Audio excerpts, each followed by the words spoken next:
Okay, I'm Dave Smith. I'm teaching pre-calculus section.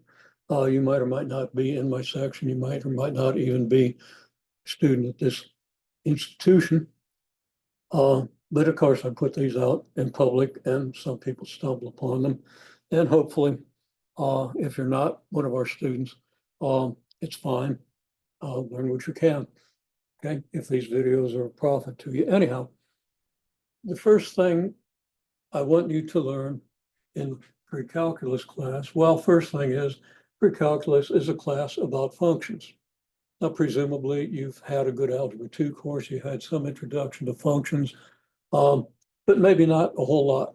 And maybe you didn't pick it up. Maybe it's right at the end of the year. So we're going to be careful to define what functions are.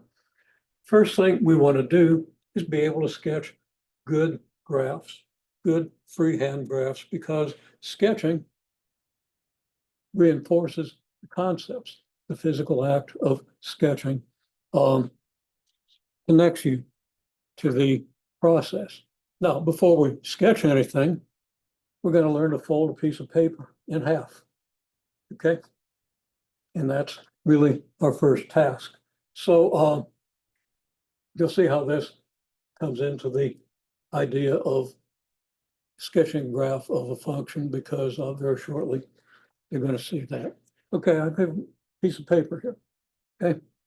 Now, this piece of paper is actually going to correspond to a window in which we sketch a graph. If you allow your calculator to sketch a graph, which of course takes no thought on your part, but still it's handy to be able to do that. If your calculator is going to sketch a graph for you, it's going to sketch it in a window or your computer or whatever device you use, including, you know, sophisticated devices tattooed into your skin that interface with your brain. Okay, well, we're not there yet, although I just read about that. Bill Gates is envisioning that. Well, we're not going to talk about that. But okay, here is your graph window, but it's now a piece of paper.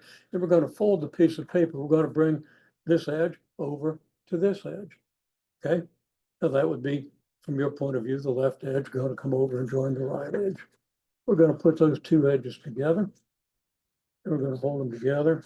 And we're going to crease the paper. We're going to make a nice fold. And now, what do you have? Well, you have half of a piece of paper, but there it is, divided in half by this line. Okay, now we're going to do half of each half. We're going to take this edge, which would be your right edge, and fold it over to the center. That's a little tricky to do. It's easier to do it on a flat surface. So actually, I'm going to turn to a flat surface here and do that. I'm going to crease the paper, and it's not a perfect crease. And what we end up with is something that looks like this. Now you can see the two lines. Okay, so essentially, we will have divided this window in half and divided the half in half. Now we're going to actually do that with a vertical line. So the first crease would be here, halfway between the edges. You want to find the halfway point. If you're trying to sketch this, put your fingers here and move them and see where they come together. They probably come together pretty close to halfway. Okay. And then how do we get this next crease? Okay, let's hold it up in the light. Okay, there it is. Next crease is going to be halfway between here and here. And then we're going to do the same thing. We're going to fold it so that this edge comes over here and crease it. Okay, so what we're going to end up with is going to look a whole lot like this. Now, I've done this previously with a sheet of paper that's in the horizontal position, but we can see the center crease and the two creases halfway from the edges to the center. And I want you to actually do that with a piece of paper. Okay. So you should stop the video right now, grab a piece of paper and do that. Because if you haven't done it, you're probably going to screw something up later. If you have the tactile sensation of doing it and you've actually done it with a piece of paper, there are things that you're likely to screw up that you're not going to be likely to screw up. Okay, so anyhow, there we have it. And of course, this distance is the same as this distance, is the same as this distance, is the same as this distance. Why? Well, because we cut it in half. This half is the same as this half. And now this gives us half of this half. This gives us half of this half. And since the two big halves were equal in size, these halves are going to be equal in size. And of course, these are quarters. So we have halfway, we have a fourth of the way. Okay. Now, we're not going to put numbers in these just yet. Okay. Well, the other way we're going to divide this up right now is vertically. And where is my paper? Okay. On a flat sheet of paper. Here we go.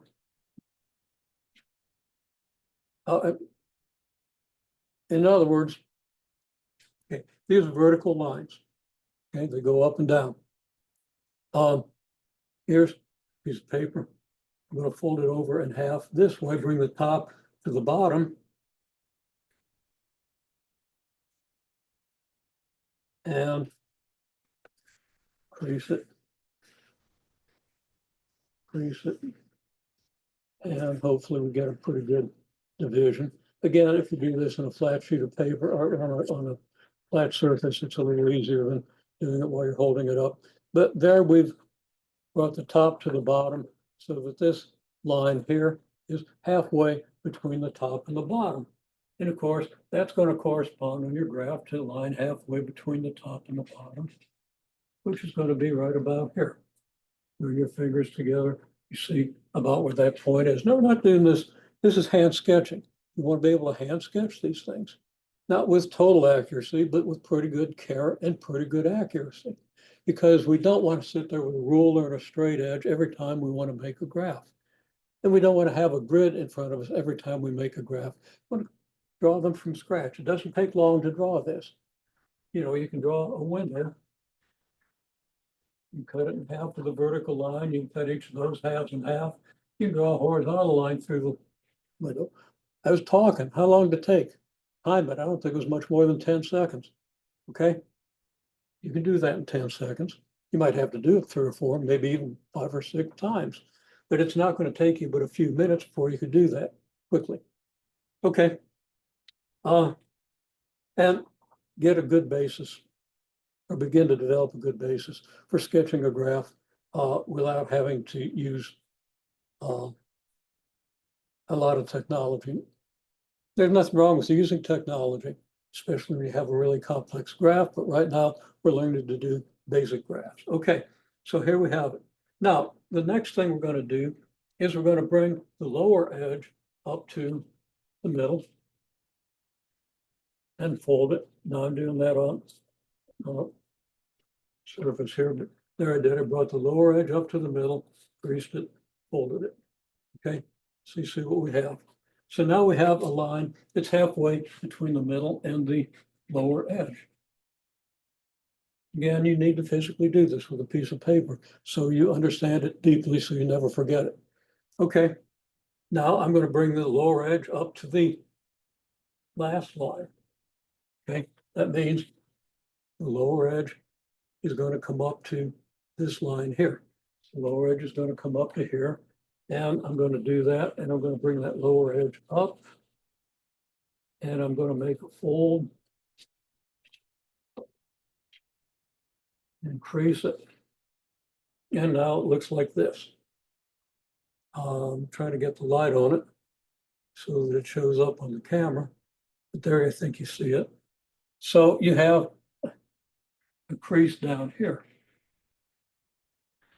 Now, these lines aren't equally spaced, are they? They can't be equally spaced if you've done what I've done here, okay?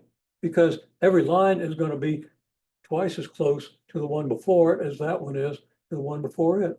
So this distance is half of this distance. Why? Because this was halfway between here and here. So that this distance is equal to this distance. So when you cut this distance in half here, it's half of this distance or half of this distance. Well, we can continue to do that. Now, I'm not going to actually do it in front of you, but I've done that to where we have, it's a little bit hard to see. If you look at the edge of the paper, you can see where I've got this last little crease here and then a crease next to that. I think you can see that. And again, I'm trying to, this is the first time I've not tried to do a video in this remodeled lab. So got different lighting in here than we had before, but this would have been tricky anyway. Anyhow, there, I hope you can see it. What you do is you bring this edge up to here. And when you fold it, you get a line that's halfway between here and here. And then you do it again.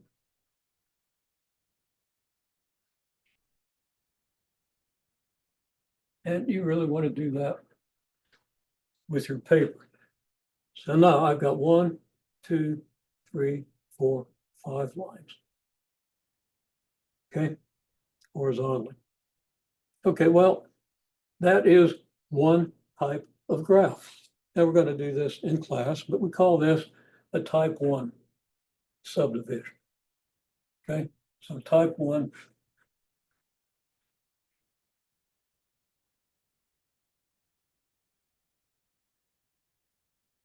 And actually type 1 probably doesn't have this lowest line. You get directions, you get the idea. Okay, now there's one thing we add for what we call a type 2 graph.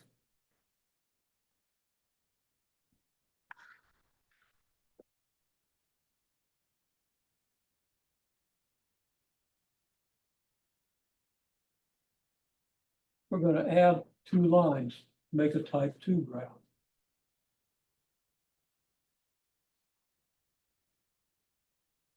I put those lines in, I don't know what color that is, I guess it's kind of orange. And those lines are just to the right and just to the left of the middle. Halfway between the middle and the line to the right. Halfway between the middle and the line to the left. Now that can be done with paper. I think I did it here somewhere, but maybe not. Then I can do it now. Okay, so halfway between this line and the middle, we just fold the paper over so that line hits the middle. And I've really got to do this flat, but I just fold this line over to here.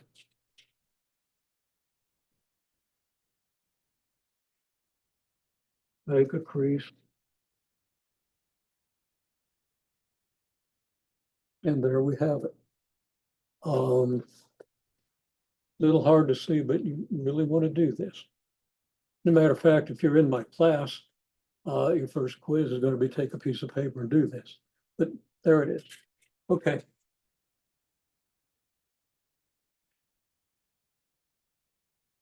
And there you have a basis for one of your most important graphs. And I might as well just give you a little preview, show you what that graph has looked like. The rule for the graph that I want to talk about that takes a type 2, this particular subdivision, is start at the upper left, move over 1 line and down 2. Move over 1 line and down 2. Move over 1 line and down 2. Now you're at the lower edge, so you move over 1 line and up 2. Over 1 and up 2. Over 1 and up 2. And you connect these points in a nice smooth curve. And you have a parabola, which could be the graph of y equals x squared, as you might know. But we'll see what the formulas for these graphs are. There's another graph that we could do. And again, just a preview, because you're gonna get, if you're in my class, you're gonna get very specific instructions on this. And we'll probably do another video where we do this more methodically. On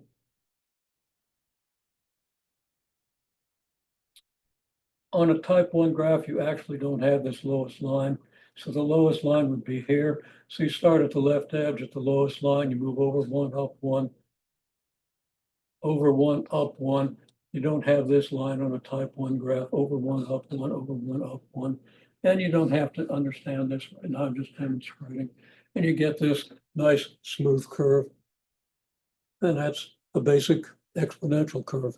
Very handy for predicting what happens with compound interest and so forth. Okay, well, the main thing I want you to get right now is fold the paper and then sketch what you get. Be able to make these folds. Now there is another one I'll do on a separate video.